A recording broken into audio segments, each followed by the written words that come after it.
وقال تعالى المال والبنون زينة الحياة الدنيا. وأيضا قال تعالى إنما أموالكم وأولادكم فتنة يا أيها الذين آمنوا لا تلهكم أموالكم وأولادكم عن ذكر الله ومن يفعل ذلك فأولئك هم الخاسرون. الله رب العالمين احکم الحاکمین د انسانانو ژوند په دوه سيزونو باندې بنا کړی دی، یو حقوق الله دی، یو حقوق العباد دی. حقوق الله د الله عبادت کول او حقوق العباد د بندگانو حقوق تی په یو بل باندې دغه لحاظ او خیال کول. زمونږ د جمعې د خطبه موضوع ده تربیت الاولاد، د اولاد تربیت دا وسنګ کې قرآن کریم کې او احادیثو کې نبی صلی الله علیه وسلم د دې په باره کې ډېر بیانات کړي دي. ډېر خلک دي چې هغه د خپل اولاد تربیت په صحیح طریقه سره ونه کړي نو بیا ګیرې او شکوې کوي. آخر کې دا هغه حربه دغه پادشي چې ګیلې او شکوې خلکو ته کوي بچی مې تابعدار نه دی، بچی مې نافرمانه دی، خو په دې به خفه کېږو نه دا زما استاد لاسه دا بچی دی حتی چا بچی نازبین کړي دي څوک ته خبر نه دي. شرعي څنګه ده خو دته څه پته نشته، خو صرف بچی خپل شهوت ادا کول او بیا بچی پیدا کېدل دغه د تربیت لحاظ نشته. دا بیا ستا سر ته هم دردانګي او تا ته بلانجي هم جوړوي، نافرمانه به هم ستا خبره به هم نه مانی. قرآن کریم سوی یا ایها الذین آمنوا ای مؤمنانو خپل ځان بچ کئ، خپل اهل او عیال د اور نه بچ کئ. مخکې الله خپل ځان ذکر کو چې ته ځان د اور نه نشي بچ کولای، ته خپل بچی څنګه بچ کئ. ستا تربیت په خپل دې نه راشي، ته به د بچی تربیت څنګه وکړې؟ تا په خپل 5 وخت موږ با جماعت نه ادا کړې، ته به د بچی تربیت څنګه وکړې؟ تر توحید عقیده نه زده کړې، تر سنت باندې عمل زده کول ستانه لري پادشي، ته به د بچی څه تربیت وکړې؟ تا به بچی ته څه خودلی؟ نو الله رب العالمین د ټولو نه مخکې وایي قوا انفسکم واهلیکم نارا. مؤمنانو اول خپل ځان او بیا خپل اهل او عیال. چې ته په خپل باندې ټیک وستا بچی به ټیکی، چې ته په خپل ټیک نه وستا بچی به ټیک نه غوړې. بچی به د پلار نه به چند لکیږي، خدا قاعده کلیه نه لګوره. دا به څوک نه وي چې لکه ابراهیم علیه السلام پلار یو شانتی او بچی بل شان، نوح علیه السلام یو شان بچی بل شان. خو کم از کم د بچو تربیت پکې او نور بیا د الله رب العالمین خوخه د چې کم طرف ته دا روانيږي. الله فرمای المال والبنون زینت الحیات الدنیا. مال او بچی دا د دنیا ښایست دی. او بل ځکه الله فرمای مؤمنانو غافل دي نه کی تاسو لرا تاسو مالونه او تاسو اولاد د الله د ذکر نه، او چا چې دا کارو کو چې د بچی او د مال د لاسه د الله د ذکر نه غافل شو، دا خلق تاوانیان دي. ته خو ما بچی لډیر زیات سوګټلا دین دې پرې خوستره بهر ملکونو کې دلته دې پزان باندې ورځ او شپه او کړي را ته چې ډېر او چته نسب ته ورسېد مال مې ډېر وګټو، خو الله وي ته تاوانی غوړې. دا یو ډېر عجیب خبره الله کړی دا چې کتاسو دا مال او د بچو په وجه باندې د الله د ذکر نه او د الله د قران او د شریعت نه غافل شوي، نو تاسو تاوانیان یې. او بیا الله فرمای ان من ازواجکم واولادکم عدو لکم فاحذروه. یقینا تاسو اولاد او تاسو بیبیانی من تبعیضیه ذکر کړل، ټول نه بعض اولاد او بعض بیبیانی د تاسو د پاره دشمنان دي. فاحذروه ځانته نو ساتي ګورا سینا چې د الله د دین نه موانړی ګورې. د الله دین ډیر قیمتي دی، دا په اولاد باندې او په بیبي باندې مفرده ولا تا ته پته شته د دین د قیمت پته تاته نشته کنه. ته دا په مال او په بچو په ښځه باندې به چرته ته دا پرې نه دی. د بچی د وجه نه به ته با جماعت مز پرې نه دی، د بیبي د وجه نه، د مال د وجه نه. خو هله چې تاته د دین قدر او قیمت معلوم شو اله، خو کله که تاته د دې قیمت نه معلوم نه، ته په معمولی شي باندې دین پرې دی. وجه دا ده چې تاته پته نشته کنه. تا سره چې 15 تولې سره کنه نو په ګاډي کې ته څنګه روانې، څومره وته سوچ او فکر کوي چې څوک رانه ونه وي. کستا سره په جب کې پیسې تا په لاس یې خو دي چې څوک رانه ونه وي، دا 15,000 دی او که 10,000 دی هیڅ هم نه ده د الله په نسبت. خدای ته څومره حفاظت کوي ځکه داغه قدر او قیمت ستا په زړه کې شته. خدای د دې دین قدر او قیمت ستانه نشته، نو کله دین نه بچی کټ کوي او کله د بیبي او کله د دنیا مال متا ستا سره دا سوچ او فکر نشته. د 100,000 روپو قیمت ستا سره شته، خدای الله د دین د اعلی دین داغه سوچ او فکر ستا سره نشته. د دې وجه نستان هغه کندمیږي په مخ باندې. ګوره د بچو لپاره انبیاء دعاګانې غوښتې وي، ربي هب لي من الصالحين، اے الله مال نیکان بچی راکې، وجنبني وبني عن نعبد الاصنام، اے الله ما او زما بچی د بوتانو د بندګۍ نه بچ کې الله. رب اجعلني مقيم الصلاة ومن ذريتي، اے الله ما د مسقایمون کې وګرځو، زما اولاد هم د دې وګرځي. نو تا د اولاد د پاره مخ کې دعاګانې کې غوړې. ربنا واجعلنا مسلمين لك ومن ذريتنا امه مسلمه لك، الله مونږه ستا تابعدار او زمون اولاد ستا تابعدار وګرځي. زکریا علیہ السلام سویلو کله چې आवाज یو کو خپل رب ته، هنالک دعا زکریا ربه قال ربي هب لي من لدنك ذرية طيبة إنك سميع الدعاء. الله مال پاک اولاد نیک اولاد راکې. موږ تاسو خو اولاد د مقابلو د پاره غواړو چې د پلانکی بچی شته او زمانه شته، پلانکی په دنیا وګټل او زمانه شته. زکریا علیہ السلام څنګه دعا کوي او بیا سوی واصلح لي في ذريتي، الله زما د اولاد اصلاح وکي. والذین یقولون ربنا هب لنا من ازواجنا وذرياتنا قرة اعین واجعلنا للمتقین اماما. الله زما بیبیانی او زمونږ اولاد د سترګو یخواله وګرځوا چې هغه د دین یخواله لري. او بل ځکه الله فرمایي جنات عدن يدخلونها ومن صلح من آبائهم وازواجهم وذرياتهم، جنت تبر سره دا ټول داخليږي، خو کستا سره په دین کې ملګرتیا د دوی هله د اولادنا د بیبیانو نه د پلارانو نه. او بل ځکه الله دې فرمایي والذين آمنوا واتبعتهم ذريتهم بإيمان ألحقنا بهم ذريتهم. الله اذا اولاد بستا سره ورستا یوځای شیخو کا په ایمان کې ستا سره یوځای نو ال بستا سره الته یوځای، او که په ایمان کې د سره یوځای نه نو ته به یوځای هغه به بل ځای ګوره. د دې وجه نه دا دعاګانې به ته غواړې. نبی صلی الله علیه وسلم څه فرمایلی؟ اذا مات ابن آدم انقطع عمله، کله چې ابن آدم وفات شي د عمل انقطاع راشي. درې شیزونه د تر مرګ نه بعد پیدا رسي چې یو پاغه کې دار بلد صالح يدعو له، نیک اولاد چې ستاره لپاره دعا غواړي، خو چې تا وته لک تربيت خو دغه نه هغه پلار څه پیژني، پلار وته یو وای هغه وته بل کوي، پلار یو وای هغه بل کوي. ځکه اصل کې تربيت په قران او حديث کې ده چې تا بچي قران او حديث ته نه کېنولای، نو کته پر ټول دنیا وګرځي بلله کړه دنه تربيت بچي جوړ شي. دا په سکول او په منډو تړلو په هاهو باندې د تربيت نه کیږي. ګوره اصل تربيت هغه قران او حديث دی. د دې وجه نبی اګلی او شکوی د مور او پلار ډیری کړه.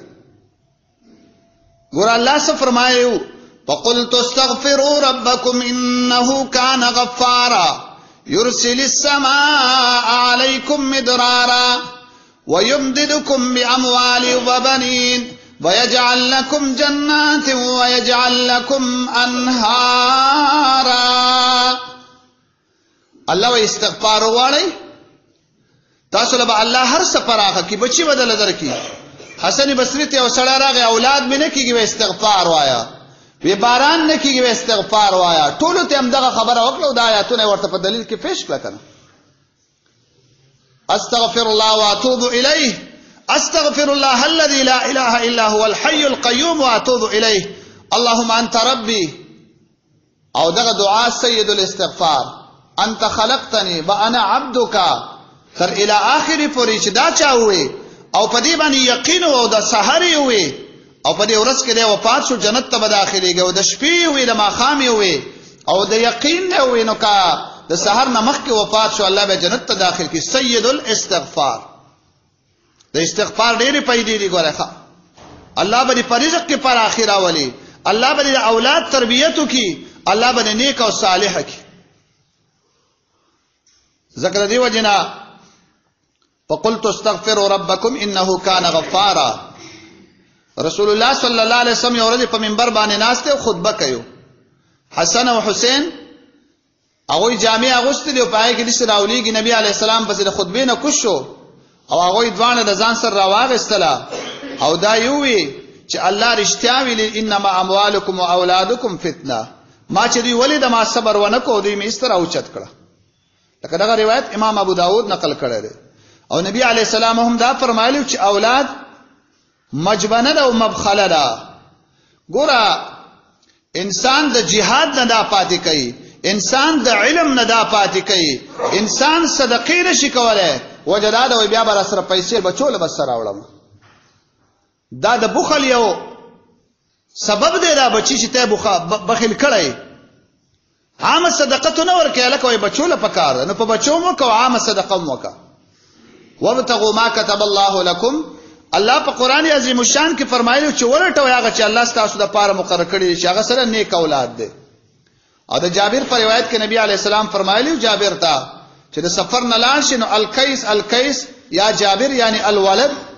لکه امام بخاری په کتاب النکاح کې دا حدیث راوړی دی او دای په باب یې خوره طلب الولد د اولاد طلب کول چې الله مال نیک اولاد راکړي. نو ستاب سي دا به چې الله مال نیک اولاد راکړي. نبی علی السلام فرمایلیو وای د قیامت په ورځ باندې با د انسان درجه یعنی اوچته بشي د مرګ نه بعد و یا الله پاکا انها زاد کم زګنا فیقال باستغفار ولدک لك. دستا بچو ستاره لپاره استغفار وختونه دی وجنه ستاره درجه اوچته شو. نو چې تاره بچو تربیت کو دا د مسند احمد ابن ماجه روایت ته. نو تاسو به ورسته خامخا دعاګانې کوي په دعا کې به یادې چې نیک بچي او چې بد عمل بچي یا تا په دعا کې نه یادې ګورې ښه. په یو حدیث د ابن ماجه او د ابن خزیمه کې راغلي دی و اعمال چې هغه به د مرګ نو ورسته ستا په کاریږي. یو پای کې دا دی چې تا نیک اولاد پرې خو دی یستغفر له بعد موته چې ستا لپاره استغفار او بخنه غواړي د مرګ نه بعدو. نو کستانه بعد بخنه غواړي دا ستا لپاره نو دا به ستا لپاره د درجاتو د بلندو د درجاتو د پورته کېدو لپاره یو سبب شي. ګورې ته به وفات خو د وفات نه وروسته به هم ستا په نیکو کې زیادت راځي او ستا درجات به اوچتېږي په وجه د استغفار د بچو ستا. نو که تا د بچو تربیت وکړو نو به تا ته دعاګانې کوي او که نه هغه یو ځای کې ته منډوي بل ځای کې ته منډوي تا له به استغفار د کم ځای نه غواړي. معقل ابن یسار و یو سړي تپوس وکړو چې یا رسول الله د دې زنانه سره واده کومه خو هغه د عام دغه نه معلومیږي چې هغه بچی نه راوړي. نبی علی السلام ته مکه بیا یې مکه درې کرته منی کو بیا یې وته فرمایل تزوج الودود والولود. وای تاسو د دې زنانه سره ودونه وکړي چې دا غوي بچی ډیر کیږي هغه مینه کوونکی خپل بچو سره د خاوندانو سره. ولی فإني مکاسر بكم الامم. زوب بتاسو باندې استاسو د وجنه و په دور امتونو باندې ز فخر کوما. لکه دا روایت امام ابو داود نقل کړی دی او نبی علی السلام فرمایلی خیر نسائکم الولود الودود. غره زنانه غری شغه د بچو راولون کې زنانه دی او د بچو سره مینه محبت کوي. او نبی علی السلام په یو بل حدیث کې فرمایلی الا اخبرکم نسائکم من اهل الجنه. زتاسو ته خبر درنه کوم چې د جنت زنانه کمی کمی دي. الودود الولود هغه زنانه دي چې هغه مینه کوونکې د خپلو بچو سره او د خاوندانو سره او بچي راوړونکې دي دا د جنت زنانه دي. دا څونه فخر دی زنانو دپاره. ټیک ته په دنیا کې وختي تبر تکلیف خو دی خو اجر ډېر زیات دی. تا په دې وجه باندې الله تا جنت ته بوځي. او بل نبی صلی الله علیه وسلم فرمایي النکاح من سنتي فمن لم يعمل بسنتي فليس مني. کچا په دې باندې عمل ونه کو په نکاح باندې دا زمانه نه دی. نکاح به کېدا د نبی علیه الصلاۃ والسلام سنت طریقه ده. او بیا به ستا توجه دې طرف ته چې الله مال نیک او صالح اولاد راکړي. الله رب العالمین دې زموږ او تاسو توجه دغه طرف ته پیدا کړي چې د نیک اولاد لپاره طلب وکړو. الله دې زموږ او تاسو ټول بچي نیکان او صالحا او نیک عمل کړي.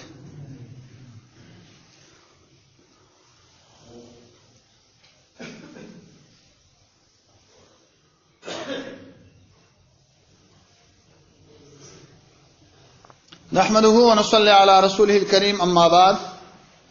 نبی صلی اللہ علیہ وسلم فرمایلیو کفا بالمرء اسما ان يضيع من يقوت. دا ابو داود روایت ته حسن حدیث ته. د سړی دا ګناه کافی ده. کفا بالمرء اسما دا ګناه ستاره پر کافی ده چې ستاره لاندې کم بچی او داغو تربیت تا ضایع کو ستاره پر دغه ګناه کافی ده. خنور ګناهونه مکو دا بس دادی چې پیټه راچی وی به سیخه. مونږ تاسو خپل بچو نه غافل یو. تربیت هم ول صحیح ونه کو. تربیت زمونږ استاد سره د کپړو او د جامو او د بوټانو لري. نو دغه تربیت خو کته ولا کې کنه. نو دا خو تاسو په درجه دغه تربیت صحیح تربیت نه لري چې کله مړ شنو دا بدن پروت نه نو بیا ولا تربیت کوو کنه. بیا خو یو باسي.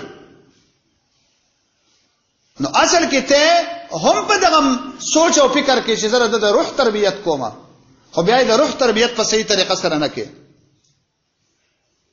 واقعه د سليمان عليه السلام چې هغه چې زبر د خپل بیبيانو سره میلاو شم حب مستری او ټول نه به بچي پیدا شي او دا ټول به شاه سوارانی او jihad وکړي ان شاء الله پکې ونوي. نو ته بداوي چې الله مال نیک بیبي راکې ان شاء الله زما به نیک اولاد کیږي او زبه د الله فلاره کې استعمالو ما jihad به کوما دانګي علم به زده کوما. خو هغه علم چې د قران او د سنت علم دی هغه ته راکاګما ځکه چې علم دی نه کړه نو ته هیڅ هم نشي کولای. ته په هیڅ نه پوهیږي. د دې وجنه دا غیر لپاره آداب دادي دا غم بسترې و غیره چې نبی صلی الله علیه وسلم فرمایلو دا دعا به بسم الله اللهم جنبنا الشیطان وجنب الشیطان ما رزقنا. او نبی علیہ السلام فرمایي چې چا دا دعا وي فقضي بينهما ولد لم يضره نو دا دعا دی وینو دی بچی ته ضرر ونه رسي شیطان. ټیک ته ګناهونه به کیږي معصوم منئ خو انتهایی گمراه به نه کی چې بیخي د الله د لارې نه واړی. دا دعا چاته یاد ده؟ د دې اهتمام چا کړی او په یو روایت کې راځي چې شیطان وسره په دې عمل کې بیا شریک چې دا دعا ونه وي. ټول خلک د دې نه غافل دي الا ماشاء الله. دا بچی چې سرکشي اداره دی د وجنه دغه دعاګانې مونږ پرې خو دی او بیا ویره و بیان دعاګانې نه مانی. اهل الحديث راوته دي او دعاګانې نه مانی. دا وای خو ټول ژوند الحمدلله د دعاګانو دی. جمعه ته نن دعا د جمعه ته وزه دعا ډوډۍ خوره دعا روټۍ نه بعد دعا دارنګي سمله دعا په سجده کې دعا په رکوع کې دعا په مانځه کې دعا په ګاډي کې ورخیجه دعا د سفر دعا الته کوزیګه دعا زموږ ټول ژوند د دعاګانو سره دی. خو یو رسمي او رواجي او خلکو ته ځان خودل د دعا لري هغه نه دی او د الله د نبی د سنت طریقې چې کومي دعاګانې دا خو زم ژوند الدعاء والعباده. دعا خو عبادت ده. نبی علیہ الصلوۃ والسلام او د قران د آیات نه معلومیږي ثم خلقنا النطفه علقه. ګوره سلوي خرزه دا نطفه او صحیح حدیث د بخاری د عبد الله ابن مسعود رضی الله تعالی عنہ بیا د وینو ټوکړه شي بیا د غوښې یو ټوکړه شي او بیا د غینه ورسته په دې کې روح واچول شي. د سلور میاشتو نه بعد یا سلور میاشتو لس ورځې نه بعد په دې کې الله روح واچي. نو ثم يبعث الله ملكا فيؤمر باربع كلمات. الله یو ملک راولي او د سلور کلمو ته امر کوي ويقال له اكتب عمله د دې عمل ولیک او رزق او د رزق او د اجل او د شقین او سعید ثم ينفخ فيه الروح. د صحیح بخاری حدیث ته چې بیا ورسته پر کې پوکې او کړی شي. نو ګوره ستا رزق پتا کې لا پوکې نه وشه، پتا کې روح نه واچول شي، ستا رزق لیکل شي، د رزق پس ځان مو وجنه ګوره. دا به تا ته میلاویږي چې صحیح خو ته هرسناک ډېری دغه مال ته په حرام واصله او حلال ته صبر نه کې. بس کم رزق چې الله ستاره لپاره لیکل دی په الله مې قسم چې کوم نوړې ستاره لپاره په دنیا کې راغې نه مخ کې ته نشي مړ کېره تر څو پورې چې تا خپل رزق نه پوره کړي. خو ته لالچ ډېرې هرسناک ډېرې موږ دې په پرې خو تلاوت دې په پرې خو د الله عبادت دې په پرې خو او په دنیا په ورپسې شي او دغه دنیا چې ستاره الله کوم لیکل دا خو تاسو مرسي. لکه ته پزړه کې وای چې لکه د 1000 روپۍ زری سړی دا ورکوم هغه ستانه تاو را تاو کې ډزې ستانه پټی کی هغه تاسو ورکه خو هغه ظالم اغلا کی. نبی علیہ الصلوۃ والسلام دا فرمایلی قرآن و نساؤکم حرث لکم، دا بیبیان استاسو دا فصل پشانت دي. فاتو حرثکم ان شئتم، راځي خپل فصل ته خوستاسو مقصد بدای چې الله مال نیک بچي او نیک اولاد راکړي چې داغه تربیت ز صحیح وکم. وعاشروهن بالمعروف، د زنانو سره په بهترین طریقه سره چې کوم دانو ژوند تیروي. او د شپږ میاشتو نه بعد ماشوم پیدا شي پس سیده چې راغې نه کمی دغه نو چې راغې په دوران کې پیدا شي دا صحیح ماشوم دی. وسقط يصلى عليه، دغه ماشوم چې پای کې روح واچولای شي سلور میاشتې او لس ورځې د مور پر رحم کې شوی دغه نه بعد کده مړ پیدا شو که جلده پیدا شو بیا مړ شو په د باندې مسکیږي د غسل کیږي د ته کفن اچولای کی. او ته بدا څنګه کې چې منسوبه بندي کې وقفه جایز ده د سعوذر په بنیاد باندې خو ته مکمل منسوبه بندي دا حرام ده. وجناده چې دا قتل د نفس ته، قتل د نفس په نه کې وره سوچ کوا ويره جی دا دونه بچی د تربیت په سوق کوي د له رزق سوق پیدا کوي. په عالم الارواح کې چې الله کم د آدم علی السلام نه د میګو په شکل کم پیدا کړي ته په ټوله دنیا باندې وګرځا او هر قسمه مسومه دی وکړه الله مې قسمی کړه بچی ته بن کې چې کم الله رب العالمین الته پیدا کړي لا په دنیا ته راځي. دا سوچ تا وکړه کنه دغه سوچ ستاره لپاره کافی دی چې الله الته پیدا کړي به دنیا ته راولي ګوره ستا په منسوبه باندې باندې هغه نشي باندې خو ځان دي سکو گمراه کو ځان دي د قتل د نفس عملی وګرځاو تا قتل یعنی نفس ته قتل کو د سلور میاشتو بعد یا د سلور میاشتو لس ورځې بعد حمل غرزول نو دا دې سده لکه ته چې نفس قتل کړه باندې کې په دې کې ډېر احتیاط کې د ولادت په ټایم کې مور ته ډېر زیات تکلیف او د غرس دا غیر لپاره ادعیه او دعاګانې ویل لکه مخکې د مور او پلار هغه فرمانبرداری ذکر شو چې د مور او پلار سره ډېر زیات احسانات کوي ولی خاص کر د مور سره ډېر احسانات کوي. په دې ټایم کې دا دعاګانې وغواړي حسبنا الله ونعم الوکیل لا اله الا انت سبحانك اني كنت من الظالمين يا حي يا قيوم برحمتك استغيث اللهم رحمتك ارجو فلا تكلني الى نفسي طرفة عين واصلح لي شاني كله لا اله الا انت اللهم لا سهل الا ما جعلته سهلا وانت تجعل الحزن اذا شئت سهلا. دا دعاګانې ویل پکار. بل دعا لا اله الا الله العظيم لا اله الا هو رب العرش العظيم لا اله الا الله رب السماوات والارض رب العرش الكريم.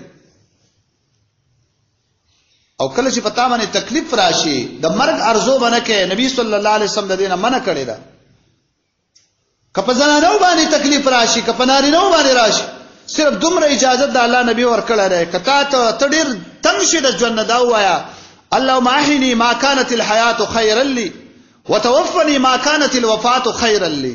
الله مال ژوند راکه زمانه لپاره ژوند غوړی او الله مال مرګ راکه زمانه لپاره مرګ غوړی. الله زه خپل غوړوالي نه خبر چې زمانه لپاره ژوند غوړی ده کمر غوړی دغه دعا ستاره لپاره اجازه ده. نو کله چې ماشوم پیدا شي مور ته پرې تکلیف باندې دونه اجر ملاويږي کبل بالفرض او تقدیر په دې ټیم کې د دین روح لاړو دا په شهداو کې شمار ده دا د شهادت مرګ دې زنانه او الله به ول په دې باندې ډیر اجر ورکړي.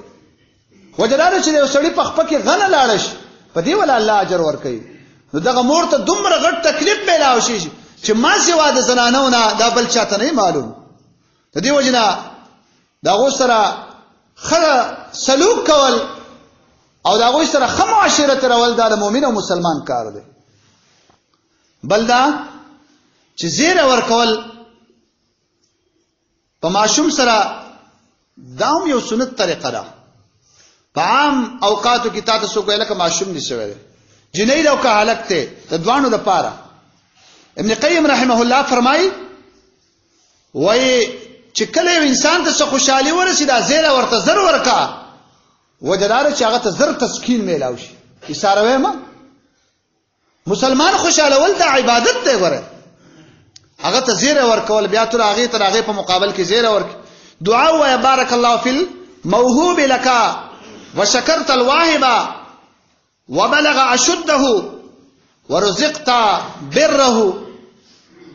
دا دعا هم سیده چې ته چا ماشوم پیدا شي ته دا دعا وکي چې الله دې تاسو په دغه بچی کې برکت واچي او الله دې تعالی طاقت درکړي چې چا تعالی را بچی درکړي چې هغه شکریا ادا کړي. چا څوک ته الله دې او دا دې الله بلوغ ته ورسي او الله دې تعالی دا طاقت درکړي چې د صحیح تربیت وکي. دا دعا راخه او دا سړی ورته بیا دا وایي چې الله رب العالمین دې تا برکت کی بارک الله لك وبارك عليك وجزاك الله خيرا ورزقك الله مثله واجزل ثوابك.